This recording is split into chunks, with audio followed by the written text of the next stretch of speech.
ইলেকশনের আগেই ঘরে ঘরে টাকা পাঠায়। সন্দেশখালীতে সন্দেশ দিচ্ছ, সন্দেশখালীর মা বোনেরা আমাদের সাথেই আছে। এই বছরের 30শে ডিসেম্বর আমি বেলা 1টায় সন্দেশখালীতে একটা পাবলিক ডিস্ট্রিবিউশনের প্রোগ্রাম নিয়েছি। খেলা হবে। সন্দেশখালী দেখিয়েছিল জনবিস্ফোরণ। 21শে মে সন্দেশখালী গিয়ে বসিরহাট লোকসভা নির্বাচনের প্রচার সেরেছিলেন মমতা বন্দ্যোপাধ্যায়। ঝাঁটা হাতে প্রতিবাদ, মহিলাদের জনগর্জন। তৃণমূল ঘেঁষা শাহজাহানের গ্রেফতারির পরও জয়ী হয়েছিলেন শাসকের হাজী নুরুল ইসলাম। মমতা কথা দিয়েছিলেন হাজী জিতলে তিনি সন্দেশখালী যাবেন।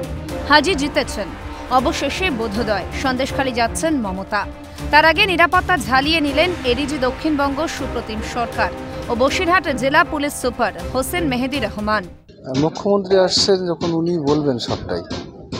উনি আসছেন একটা ডিস্ট্রিবিউশন কর্মসূচিতে এবং সন্দেশখালীর মানুষের প্রত্যাশা ছিল উনি সন্দেশখালীতে আসুক। সেই প্রত্যাশা সফল হতে যাচ্ছে। আমরা সবাই মিলে সেই অপেক্ষায় ছিলাম, সেই অপেক্ষার অবসান ঘটবে। সন্দেশখালীতে শান্তি ফিরেছে, জমি ফিরিয়ে দেওয়া হয়েছে বলছেন আন্দোলনে নামা মহিলাদের একাংশই। সন্দেশখালীতে তো আপনারা আন্দোলন করেছিলেন, এখন কেমন আছে সন্দেশখালী? এখন সন্দেশখালী শান্তি আছে। আগে আমাদের জমি জায়গা নিয়েছিল, তার জন্য আমরা আন্দোলন করেছিলাম। এখন জমি জায়গা সব ফেরত পেয়েছি, এখন আমরা শান্তিতে আছি। শিবু হাজরা, উত্তম সর্দার আর শেখ শাহজাহান জমি জায়গা সব নিয়ে ওদের বস্তা ভরে নিয়েছে। এখন ভালো আছি, ওরা চলে গিয়ে আমরা ভালো আছি।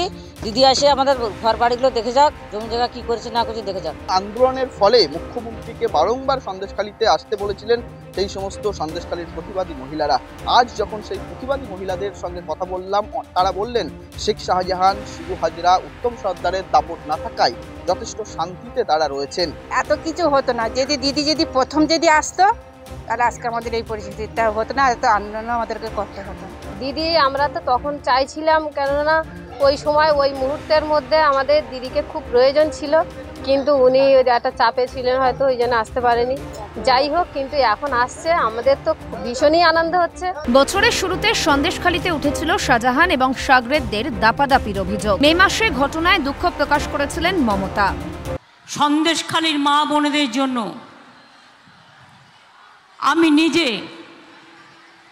যা ঘটেছে এবং যেভাবে আমার মা বোনেদের অসম্মান করা হয়েছে, আমি তার জন্য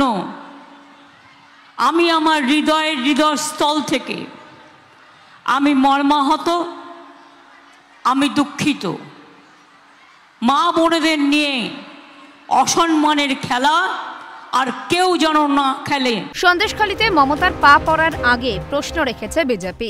তৃণমূল কংগ্রেসের একাধিক নেতা যখন সন্দেশখালীতে সন্ত্রাসী রাজ চালাচ্ছিলেন, সন্দেশখালীর মানুষকে যখন সম্মান নষ্ট করা হচ্ছিল, বাড়ি জমি দখল করে নেওয়া হচ্ছিল, তখন কোথায় ছিলেন তিনি? লোকসভা নির্বাচনের ফল প্রকাশ হয়েছে জুনে। 6 মাস সময় লেগে গেল সন্দেশখালী যাওয়ার কথা ভাবতে, নাকি এর নেপথ্যেও রাজনীতি? বসিরহাটের তৃণমূল প্রার্থীর প্রয়াণ ঘটেছে, ফলে উপনির্বাচন হবে সেখানে। উপনির্বাচনের দিন ঘোষণার আগেই কি তবে ছলে বলে কৌশলে জনসংযোগ? প্রশ্ন তুলছে বিরোধী মহল। শামীম মোল্লার রিপোর্ট, ক্যালকাটা নিউজ।